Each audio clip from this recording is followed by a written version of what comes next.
আমাদের আমির ঘোষণা দিয়েছেন যে বাংলাদেশ জামাত ইসলামী সরকারে গেলে কোনো শাসক হবে না, তারা সেবক হবে। সরকারে গেলে আমাদের কোনো প্লট নেওয়া হবে না, এমপিদের মন্ত্রীদের কোনো প্লট নেওয়া হবে না। মানুষের দাবি হচ্ছে এখন পিআর পদ্ধতির নির্বাচন। আউযু বিল্লাহি মিনাশ শাইতানির রাজিম, বিসমিল্লাহির রহমানির রহিম। বাংলাদেশ জামাত ইসলামী ঢাকা মহানগরী দক্ষিণের পল্টন থানার voice of civil rights foundation এবং সাংগঠনিক ওয়ার্ড কর্তৃক আয়োজিত আজকের এই ফ্রি মেডিকেল ক্যাম্পের ডায়াবেটিস পরীক্ষা, এই ক্যাম্পের সম্মানিত আয়োজক, সভাপতি এবং যারা উপস্থিত আছেন, আমরা যারা টেকনোলজিস্ট আছি সবাইকে এবং যারা চেক আপ করছেন সবাইকে আন্তরিক শুভেচ্ছা। জানেন, বাংলাদেশ জামাত ইসলামী একটি রাজনৈতিক দল এবং মানবিক দল। শুধু দেশের রাজনীতি তারা করে না, বিভিন্ন বিপদে আপদে, বিভিন্ন দুর্যোগে মানুষের পাশে থাকে। এবং আপনারা জানেন, ফ্যাসিবাদী আন্দোলনে যারা অগ্রভাগে ছিল তারা এই বাংলাদেশ জামাত ইসলামী ছাত্র শিবির। আগামী দিনে আমাদের দাবি হচ্ছে যে জুলাই যে আন্দোলন হয়েছিল, এই আন্দোলনটাকে আইনের আওতায় নিয়ে আসতে হবে। সনদের যেটা ঘোষণা আসতেছে আগামী 5 তারিখে, এটা যেন শুধু কাগজেই না থাকে, এটাকে আইনে পরিণত করতে হবে। আপনারা জানেন যে 90-এর সময় একটা দলিল লেখা হয়েছিল, সেই দলিলে কোনো আইন ছিল না, যে কারণে ওই কাগজের কোনো মূল্যায়ন ছিল না।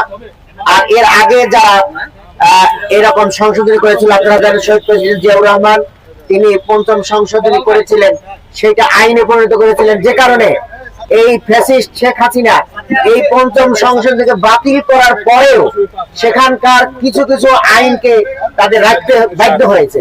সম্মানিত ভাই ও বন্ধুগণ, আগামী জুলাই যে সনদ ঘোষণা হতে যাচ্ছে, এই সনদ যেন আইনে পরিণত হয়, গেজেটে পরিণত হয়, গণভোটের মাধ্যমে যেন এটা বাংলাদেশের সংবিধানে শোভা পায়, সেটা আমাদের সবার দাবি এবং সবাইকে সোচ্চার হতে হবে।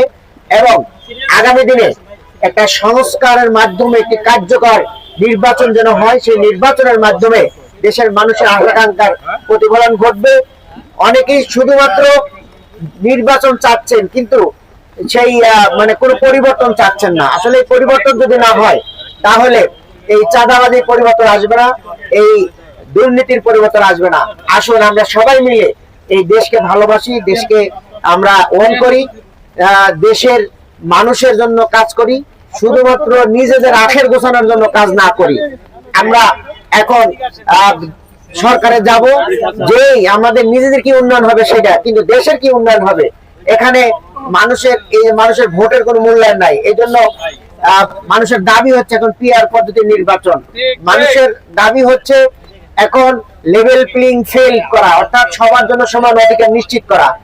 এবং এই সময় মানুষের দাবি হলো যে জুলাই যে ঘোষণা হবে, এইটা যেন কার্যকর হয়। এই সময় দাবি হলো ফ্যাসিস্টদের যেন বিচার, সুষ্ঠু বিচার হয়। এইভাবে যে শহীদ পরিবারের দাবি, মানুষের দাবি, এগুলো যেন আমরা ধারণ করে আগামী দিনে এগিয়ে যাই। এবং বাংলাদেশ জামাত ইসলামী সমাজ কল্যাণ কাজ এখন যেমন করছে, আগামী দিনে যদি আপনাদের দোয়ায় যদি ক্ষমতায় যেতে পারে, তাহলে এই কাজগুলো আরো বেশি হবে। আমাদের আমির ঘোষণা দিয়েছেন যে বাংলাদেশ জামাত ইসলামী সরকারে গেলে কোনো শাসক হবে না, তারা সেবক হবে। তারা ঘুষ বন্ধ করে দিবে, তারা চাঁদাবাজি বন্ধ করে দেবে, তারা দুর্নীতি বন্ধ করে দেবে। উনি বলেছেন আমরা জুলাইয়ের যে যুদ্ধ করেছি, আরেকটি যুদ্ধ হবে দুর্নীতির বিরুদ্ধে যুদ্ধ। আমরা সেই যুদ্ধে যেটা জয়ী হতে পারি সেজন্য আমাদের চেষ্টা করতে হবে। এরপরে উনি বলেছেন যে সরকারে গেলে আমাদের কোনো প্লট নেওয়া হবে না, এমপিদের মন্ত্রীদের কোনো প্লট নেওয়া হবে না, কোন ধরনের ট্যাক্স ফ্রি গাড়ি ব্যবহার করা হবে না।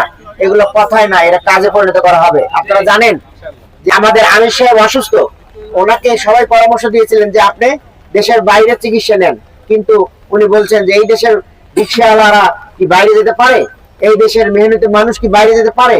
তাহলে আমি জামাতের আমির বাইরে যাব কেন? আমি দেশের চিকিৎসকদের প্রতি আমার আস্থা আছে, তিনি সেই কথার উপর অটল থেকেছেন এবং তিনি দেশেই চিকিৎসা নিয়েছেন।